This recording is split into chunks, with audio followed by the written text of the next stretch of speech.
पढ़े लिखे लोग भारत में खेती नहीं करते। जो लोग पढ़ लेते हैं वो शहर जाते हैं और शहर में जाकर के अपने साथ कुत्ते रखते हैं। हमें सिर्फ दूध से मतलब होता है, गाय से कोई मतलब नहीं होता। कम से कम हमारे देश में तो ऐसा ही है, और देखा जाए तो पूरी दुनिया में ऐसा ही है, क्योंकि खाने और पानी के लिए कोई भी प्लानिंग नहीं है। क्योंकि हम सबको लगता है कि ये तो ऐसे ही आता रहेगा, जिसको करना है वो करेगा, मुझे तो बस नौकरी करनी है, खेती कोई और करेगा और भोजन आता रहेगा। लोग ऐसा ही सोचते हैं, क्योंकि कितना भी बड़ा कोई किसान हो वो कभी भी नहीं चाहेगा कि उसका बेटा भी बड़ा होकर के खेती करे। और कितना भी गया गुजरा आदमी हो, बस उसके शरीर में जान होनी चाहिए तो वो शहर आ जाएगा नौकरी करने के लिए, चाहे फिर वो पढ़ा लिखा हो या फिर नहीं हो। अगर आप किसी आश्रम में जाओगे तो वहां पर गाय की देखभाल करने के लिए आपको लोग नहीं मिलेंगे, लेकिन अगर आप वहीं दूसरी तरफ किसी शहर में जाओगे तो वहां पर कोई भी शौचालय आपको बंद सिर्फ इसलिए नहीं मिलेगा क्योंकि वहां पर उसको साफ करने वाला कोई नहीं मिला हो। शहर में लोग आसानी से वहां पर मिल जाते हैं। शहर में किसी भी बिल्डिंग का काम इसलिए नहीं रुका होगा कि कोई मजदूर नहीं मिला काम करने के लिए, लेकिन वहीं दूसरी तरफ गाँव के अंदर काम ना करने वालों की वजह से गाँव के जो खेत है वो सूने पड़े हैं। 250 किसान ऑन एन एवरेज हर दिन अपनी जान दे देते हैं भारत के अंदर। पिछले 16 सालों के अंदर 6 लाख से ज्यादा किसानों ने आत्महत्या कर लिया भारत के अंदर, और हमारा भी योगदान है इसके अंदर। क्योंकि भले हमें लगता है कि मैं तो अच्छा आदमी हूँ, मैं तो कुछ किसी के साथ गलत करता नहीं हूँ, हमें लगता है कि ना मैं किसी को मारता हूँ तो ना मैं किसी को बचाता हूँ, लेकिन जब भी कहीं पर कुछ अच्छा होता है हमारी वजह से,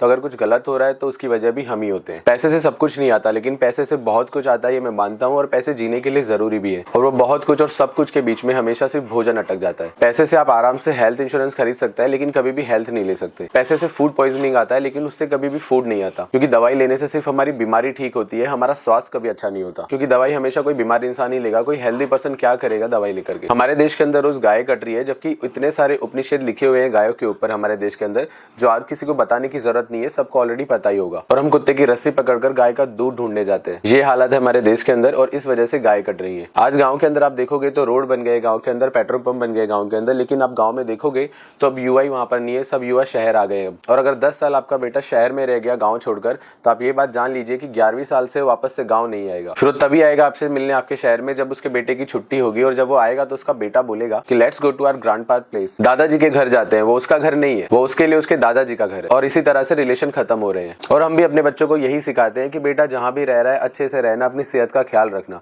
लेकिन हम कभी भी उसे यही नहीं कहेंगे कि खेती करना। हम यही कहेंगे कि जहां पे भी रहे नौकरी करना, लेकिन खेती मत करना। और देखा जाए अगर तो खेती एक दुनिया का सबसे बड़ा बिजनेस है, क्योंकि हर इंसान को, हर जीव को भोजन की जरूरत पड़ती है, वो सिर्फ खेती से आता है। ये बात वैसी है कि मरना एक दिन सबको है, लेकिन कोई मरना नहीं चाहता, और भोजन सबको चाहिए लेकिन कोई उसे उगाना नहीं चाहता। खाना हम बंद नहीं कर सकते, लेकिन उगाना बंद कर दिया है हमने, क्योंकि हमें शहर में रहकर ये लगता है कि ये नहीं तो इसके अगले वाले होटल पे मिल जाएगा हमको ऑर्गेनिक खाना। जबकि सच ये है कि ऑर्गेनिक खाना कभी ढूंढने से नहीं, उगाने से मिलता है। हम दिन में 3 बार खाना खाते हैं और उसे प्लास्टिक में भर के फेंक देते हैं, और हमें लगता है कि वो कचरा गया चांद पर, लेकिन फिर उस कचरे से मीथेन बनता है और उससे कैंसर फैलता है। लेकिन फिर भी हमको लगता है कि मैं अच्छा आदमी हूँ। झाड़ू लगाना तो मोदी का काम है, जिसने स्वच्छ अभियान चलाया। इतने निकम्मेपन की तरफ हम लोग आजकल बढ़ते जा रहे हैं। लेकिन सच यही है कि 5000 टन सिर्फ एक दिन में किचन का वेस्टेज निकलता है बेंगलोर शहर से। जो 10वीं क्लास धक्के मार के पास किया है वो भी शहर आ गया है, और जो पहली बार में पास किया है वो तो आ ही जाता है। अगर हम मॉल में जाते हैं, कोई भी चीज खरीदते हैं, तो हमें कोई भी चीज ना तो वहाँ पे महंगी लगती है, और ना ही वहाँ पे हम उससे कहेंगे कि ये सर महंगी है, इसका थोड़ा भाव कम कर दीजिए। लेकिन वही दूसरी तरफ उससे आधी कीमत की चीज भी अगर हम किसी ठेले वाले के पास से खरीदते हैं